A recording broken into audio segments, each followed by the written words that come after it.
Hi, Goddess of Awesome here, and I wanted to speak a little bit more about the addiction of being a sex worker. Now I only ever have done sensual massage therapy and exotic dancing. Those are the two branches of the adult entertainment industry that I ever sat on, I guess you will, or perched myself on.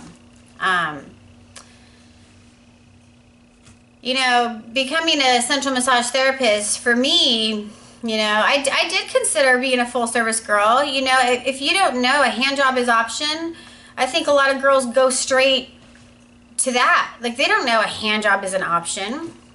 I once had an acquaintance who was a full service girl. She's tried to tell herself she was part-time escort, but full service girl nonetheless. And she had a lot of anxieties over being a full service girl, and she was the first big trip I ever took. I had traveled California, but I never went on a big trip far away. So my big trip was going to the Big Apple, right? Los Angeles to Manhattan. That makes sense. When I went, we traveled together, her and I. We stayed at completely different hotels. She was offering her gig, I was offering mine. It was a really crappy trip. We didn't make a lot of money in Manhattan. We couldn't even survive in Manhattan. So luckily, my intuition kept blinking in my mind's eye. Long Island, Long Island, Long Island. So we went to Long Island. It was a hefty little town car ride away, $100 town car ride. Thank God we could split it. And we started to make money in Long Island, But it took her traveling with me and having dialogues with me, and it took her a while to come to the epiphany that she didn't need to be doing full service. Lots of guys are happy with just a hand job. Many guys won't be happy with just a hand job. They want and need the full pie. But there's a lot of guys who would never see a full service girl. They just wouldn't, So thank goodness a person like myself, someone in the sensual massage vein, exists, because that is the definitely needed service. People look for just that, So the addiction of a sex worker, here I am trying to better myself, right? Where are we right now? We're April 8th, I think. No, April 7th, 8th, 9th. Well, we might even be April 10th right now. I've lost track of the days. I've been working a lot on my projects. I've been making videos for you. I've been creating written dialogue. I've been sifting through my mind, figuring out what my next steps are. Backpage just got seized from the government. That hurt a lot of people. A lot of people are scared right now. Now, for me, if I continued to want to work, there's venues I know of that I could put an ad up. How safe are they anymore? I don't know. Are they being watched by the feds? Maybe so. But I also know that I can't afford to give any of my moments to that work anymore. Like, that's not my work anymore. My work now is this, speaking to you, coming out, creating videos for you here on YouTube.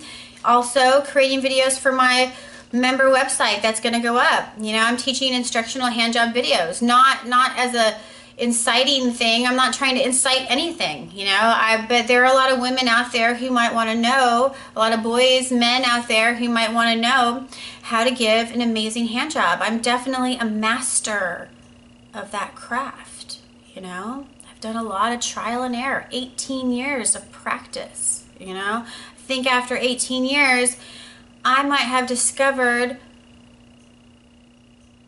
a beneficial secret here and there, something that might assist you with your lover, something that might bring the spice back to your relationship, something that might help you overcome some kind of physical challenge because of medications due to something physical that you're dealing with medically. When you take medications, sometimes it makes things not work. That's true for boys and girls, so I don't know a lot about girls, right? I'm a heterosexual. I don't know about giving handjobs to girls. I don't. Nothing against anybody who's bisexual or homosexual. Like, I totally respect you. I hope you respect me for being heterosexual. I can't help it. I am a heterosexual by nature. That's just how I am wired. So I get it when other people are wired differently than that. You know, I don't think there's anything that should challenge one another. I mean, I'm into sexual balance, you know? So how do we attain sexual balance? Well, we don't deny ourselves to have the moments to explore. We don't deny ourselves the moments to mentally consider things. Now, when I say explore, I don't mean go haphazardly explore left and right with every possible situation that's presented to you. No, you need to scrutinize, you need to be discerning. You know, as I've discovered, and I've only ever dabbled a little bit in exploration when it comes to exploring some fantasies. Before having done that and after having done that, came to the same realization. I have known for years, it is so much better up here. If you're going to explore fantasy, just do it in your mind, you know, if you can. I mean, I know some people really want to go there in the physical, so I don't discredit that at all. I mean, for persons who want to go there in the physical, you should, you know, with a consenting partner, an age-appropriate consenting partner, somebody who is okay also exploring the same thing. There's no pushing or forcing or taking or insisting or anything like that. You know what I mean? If it's consensual with someone who wants to explore the same thing, but by all means, go for it, you know? I have discovered, after exploring a teensy bit, that my original realization and deep knowing that fantasy is better in the mind is absolutely true. Why? Because you can't control the outcome in reality. In reality, things may not go as you hope they would. You may not ever achieve the desired result. If you get all the elements in position, it may not flow as you hoped it would. You may have power struggles within that, and those are never fun. Anytime in life, it's never fun to have a power struggle, especially in the bedroom. Really in the bedroom. You shouldn't be having no power struggles. Talk about zapping the fun, you know? You know, jealousy, that's also real. You know, that I would think that falls in the power struggle realm, you know? So if you're going to explore, I would recommend just go there in the mind. It's so much better to take a mind walk, you know? Then at least the outcome is always as you desire. And then when you've finally reached your escalated moment of happiness, poof, everybody and everything, whatever the scenario is, just disappears. It just fades away. You don't have to kick anybody out the door or, you know, try to usher them out the door without being rude. I don't know. It's just a little food for thought, you know? So getting back to addiction, sex worker addiction, I think it goes two ways, right? It's a two-way street. There are people addicted to sex workers, no matter what branch they're on. There's certainly people addicted to the strip club. Definitely, you know. There's people addicted to full-service girls. There's people addicted to receiving handjobs like I do or did. There's also people addicted to streetwalkers. There are. You know, some really classy guys really like a dirty girl. You know, is that wrong or right? No, it's not any of our place to place judgment on people. But some people enjoy that. You know, some people want to go get a streetwalker. Some people can't even help themselves. Once they start exploring that, they may not be able to quit, you know. Now it's become a need or a fetish, and I would define a fetish as something that's necessary to get you there. And a fetish is big. I'll have to do a video for you on fetish. You know, I'm not a fetish expert. You know, I'm actually annoyed by anybody who comes at me who's ever asked for a fetish session. You know, my abilities of entertaining a fetish is small. You know, I don't have a wide diversity in the fetish realm. You know, that's not a specialty of mine. It's something I've dabbled in a little here and there. You know, any working girl, it doesn't matter what branch you're on, a dancer, a massage therapist, a full service girl, you know, a streetwalker, anybody, any of us people will come to us and ask us, you know, they want to live out a fantasy. So they'll ask us to role play with them, whatever that fantasy is. So I've definitely have had, you know, moments of entertaining others' fetishes, but they're mild, like a feet fetish, you know, that's kind of permissible, you know. Golden showers, you know, it was hard for me to ever be able to do that, you know. People had to train me to be able to do that, you know. Talk about stage fright, major, you know. So those are just a couple. I'm not going to go into that, you know, too much. But I am going to say that being a sex worker is an addiction. You wouldn't think it is, you know. Why can't you just stop? Well, why can't you just stop drinking? Why can't you just stop shopping? Huh? Why can't you do that? Why can't you resist a sale? Same thing, you know. So everybody has a vice somewhere.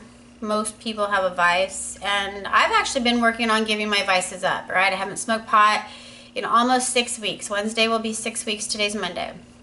So I'm definitely the 5.5 week point.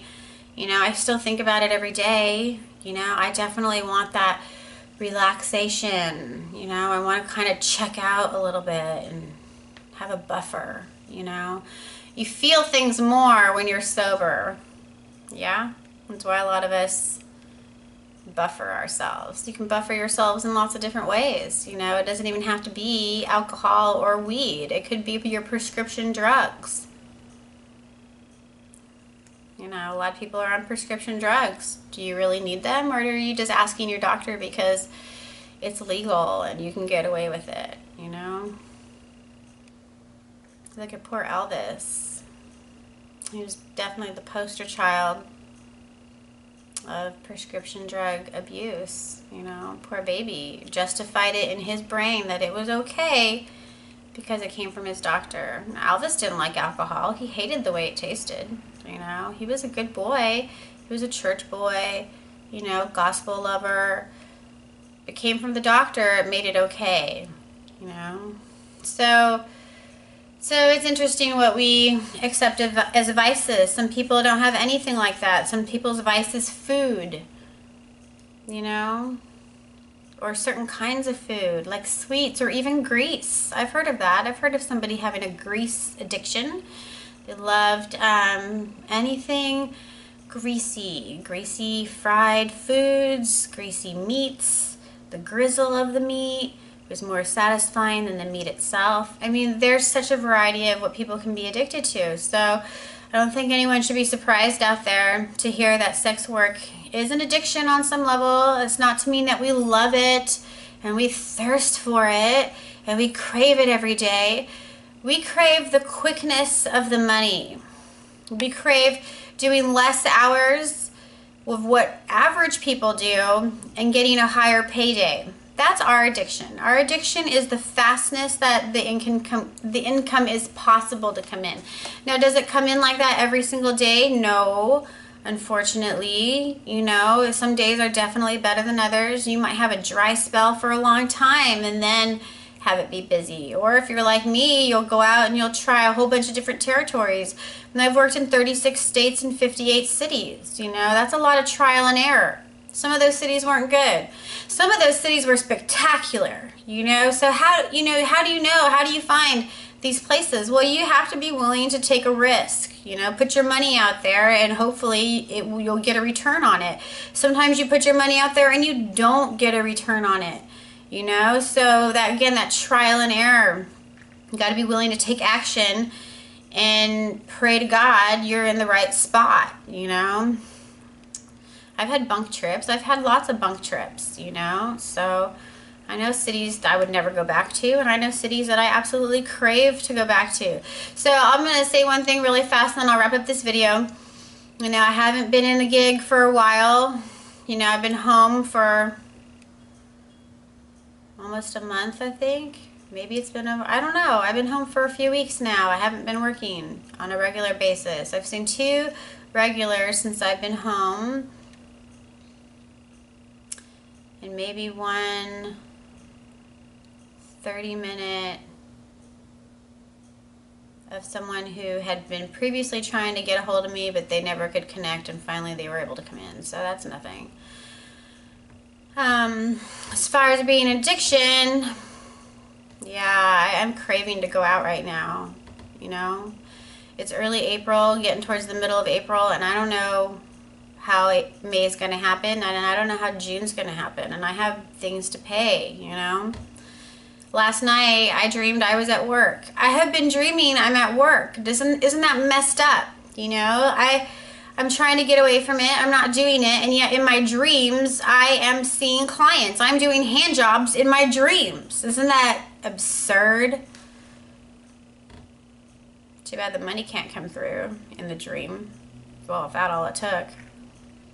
Yeah, so, you know, it's an addiction like anything else. You know, if you're a shopaholic, apparently shopaholics receive the same thrill as a heroin addict when they're shooting up. That's been tested out there. Science has kind of declared that. So shopaholics are no different than any other addict out there. They still feel the rush, you know, something goes on sale. Oh my God, it's on sale. Oh, I got such a great deal. You know, you're still feeling a similar something as any other addict out there. So I can't say any addiction to anything is better or worse than the next, you know. We all have our own vices. And unfortunately, the addiction of making money fast is a really hard one to quit. Like a new sponsor, I found a support group, you know, she said it's harder to quit than heroin, you know, making money that way. It's because you know it's possible. You know it's possible. And I personally know where some of the better cities are. And I have tons of emails I can sift through and set up some trips if I wanted to, which is extremely tempting.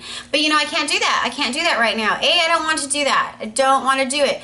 B, I have too many other things I'm working on. I can't pull my head out of my work, creating videos for you, getting my new website up, finishing my book, getting things going on my horse deal, because I have, you know, I'm pursuing that also as something. Either it's going to be a business or it's going to be a nonprofit. I don't know. I'm obviously have a lot of research to do. You know, I want to help children with my horses. You know, is it better to put my horses in a nonprofit and go that route? I don't know. I know I'm going to be volunteering my time. I know I'm not going to be charging foster kids to come hang out with my beautiful horses and brush them down and spend time with them and give them hugs and maybe have a wagon ride. I'm not going to charge foster kids for that. How indecent would that be? You know, it would defeat the purpose of sharing the magic. You know, I don't want to make it hard for kids who are disadvantaged to come have an experience like that. It should be free for them. So that's why I'm considering that route, a nonprofit with my horses. But, you know, as it was pointed out to me just now by another mentor, you got to be very careful on how you word it, you know, how you do it, how you've got to make sure all that money, any money, goes straight back into the nonprofit. I'm good with all that. That's cool. You know, I mean, when my website goes live and my books are for sale, I'm not going to need income from my horses. I'll have other streams of income. So it will just be joy. That's all. I just want to share joy with people. And it should be for free, I think. For kids who are disadvantaged, it should be for free. So that's what I wanted to say. That's what I'm dealing with right now. I am definitely in the thick of addiction when it comes to being a working girl. You know, I haven't done it for a long time, like a few weeks, not long enough. I mean, a long time would be maybe 6 months, you know, 6 months. If I'm out free and clear for 6 months, then I probably can say a long time. I haven't done it for a while, a little while, and I'm craving to go back to work. I'm feeling the withdrawals. It's bleeding into my dreams. And it's real, you know. That's real. I'm not making that up. I wish I wasn't dreaming about that. Trust me, I wish I wasn't. I wish I had other dreams. I actually did have a different dream last night too. I dreamed all that, and then I also had a horse come to me in my dream, a totally different horse, a horse I'd never seen before. It was in my dream. So that was kind of cool. I was leading him around. He was really pretty. He was a boy. He was a stallion. Maybe that's the route I'm going to go now. I have no idea. I'm still figuring it out. But anyways, I just wanted to make you that quick video today to address some of those topics. You know, sex work is an addiction. If we could quit We would. And I'm working towards quitting, you know, and I just want to create this video for anybody out there who does not understand that sex work is an addiction. And I also, for any sex worker out there who's dealing with some of the same things I'm dealing with or going through, you know, I just want to say, keep your chin up. You can find a way out. It's harder than hell, but there has to be ways. There has to be ways, you know. So if you need some ideas to bounce off of, you know, I'm always here for you. And also, once I'm free, I have a strong desire to help people get out of the industry. So if you want to collaborate on writing your memoirs, maybe I could be a life coach for you like that, you know. Maybe you could start writing your book, you know, and share your story. You know, there's a lot of people fascinated with our lifestyle. I don't care what branch you're on, you know. A lot of people are fascinated with us, with what our work is and the things we deal with. If you right now are a sex worker and you want to get out ASAP, I personally would journal every client you see. Every client you see, journal, even if it's not long. It can just be a quick summary of what they wanted, what they were into, how the session went. Were they grabby? Were they respectful? Did they abide by your word? Did they listen to what you said? And if it was a fantasy fetish type thing, what was that? You know, how did you address it? What did you do or say that made it happen? You know, there's a lot of interesting points that you could cover. It doesn't have to be a mile long. It can just be quick blurbs of a summary. And then once you get so many of those client case studies, bam, package it in a book. It doesn't have to be long. Your book only really has to be 10 chapters. You're not writing an encyclopedia. You know, I mean, you could have a handful of those. You could have volume 1, volume 2, volume 3. You know, you could, there's just so many things you can do, you know, so you can get out, you know, if you start getting your creative wheels turning, you know, and if you need ideas and someone to bounce off of, I'm here for you for that. You know, I'm definitely making my strides to get out, and I have forever compassion for those who are in the gig who really want to get out, you know. Real quick, and then I am done. When you first find this work, it's like finding the Holy Grail, as one girlfriend said. I have a girlfriend who said it. Oh my God, when I found it, it was like finding the Holy Grail. It is. It's miraculous. And there's a wave. Like when you're new, you will ride the new girl wave. Or if you're a boy, you're the new boy. If you're the new entree on the menu, you will get so much more attention and bookings and money coming in as if you're someone who's already been out there for a while, right? I mean, if it's an entree that's been on the menu for a while, sometimes people don't give it as much attention or credit as to the new one. So when you're riding the new wave, the new girl wave, it's amazing, you know, and in that phase of the work, you may never think that you're going to be stuck. You may never think you're going to ever want to get out.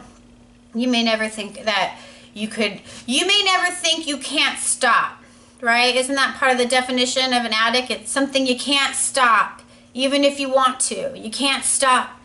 You know, there'll be a moment where the wave fades and where the glitter and glam of the newness, that shine is knocked off, you know. It's not shiny and fresh anymore. And you'll get tired. There'll be a day where you get tired and where you just don't want to do it anymore. Maybe you can't do it anymore for all these interpersonal reasons. And the messed up thing about that moment, when that moment finally happens, and it will, that moment will happen at some point, and it's different for each person. But when you finally hit that point and you want to stop and you realize you can't, can't, because all your livelihood is connected to it, and you're not willing to downgrade your lifestyle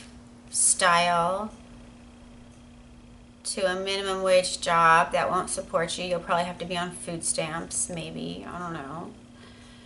It's extremely hard to quit.